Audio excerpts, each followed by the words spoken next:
Hi, I'm Meghan Dwyer Carbine. I teach public speaking in the communications department. And I'm going to share with you all today an experiment that I did in my class that changed how I think about teaching, and I think it can apply to any subject and any classroom. My experiment is called the 30-Day Challenge, and I was actually inspired by several of my own students. Often this is what we see when we look out at faces. I'm hoping that's not what I'm seeing right now. This past semester, for the first time, I taught at 8 a.m. I used to teach full-time high school, and I was used to 8 a.m., and I knew this is what I would be looking at. I needed to bridge the gap between being asleep and being awake. I needed to figure out how my students could be excited about being in class. Also, students in morning classes I find are very quiet compared to afternoon classes, and I wanted them to build connections between each other.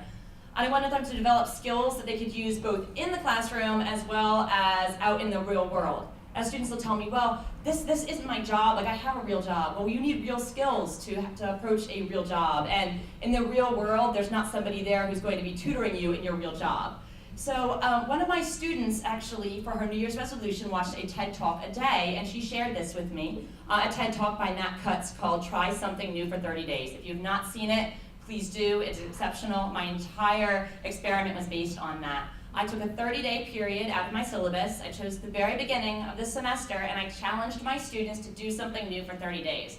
They could do something completely different they'd never tried before. I had students who were taking pictures. I had students who were eating breakfast, who were not breakfast eaters. That was my breakfast club. I had students who had annoying personal habits that they wanted to stop. I had a girl who picked her split ends, a boy who said, I find myself picking my fingers, and it really bothers me. So they chose something that really bothered them, or something they've always wanted to do. I had one girl, and she said, this 8 a.m. is so hard, I'm a snooze bar hitter. And so she decided to not hit the snooze bar for 30 days.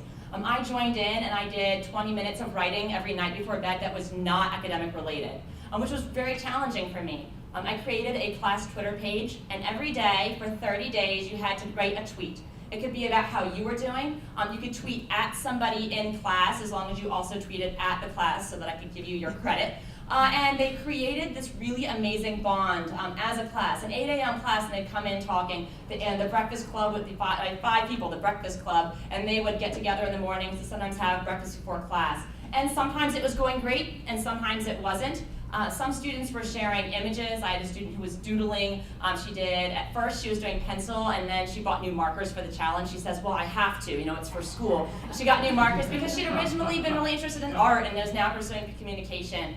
And it was working, and so I was like, wow, this is cool. Matt Cutts was on to something, and so I went out to see why is this working. And I found a book called The Power of Habit, and it talks about business, but it definitely applies to the classroom. And it's about when you're in a working work environment and the people around you are being successful, it helps you be successful because you're creating a team. And when your class feels like they are a team and they are accomplishing something together, it creates a completely different environment than what they're used to.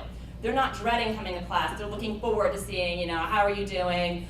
They were joking around with each other, oh, I saw so-and-so, and he should have been doing his reading. So-and-so, somebody said that she was checking Blackboard every day. Oh, hey, did you check Blackboard today? Or so-and-so just posted to Blackboard.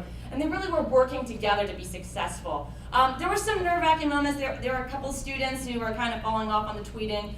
Not everybody pulled through, but most students really were successful in the experiment. I felt overall I was also very successful in getting them to kind of bridge the gap between each other. It's a very special class to me, which I've never been able to say about like a college 8 a.m. class before. That this group is special to me, that they have this bond. One of my students, who is a dyslexic student, was reading from this book every night. He said, I read all of this stuff about how the more you read, the more it helps.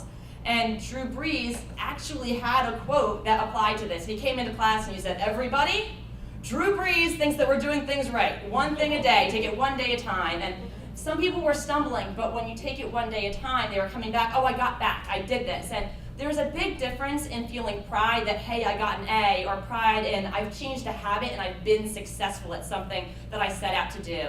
And what really impressed me is at the end of the challenge, several of them were, hey, let's do another one. And they didn't have to. I have a number of people who, somebody's like, this is really gross, but I'm going to brush my teeth every night before bed. And everyone's like, ew. But the fact that they created a relationship that they could share that with the whole class was like very moving to me. So I want to encourage you to try this in your classroom, try it on your own.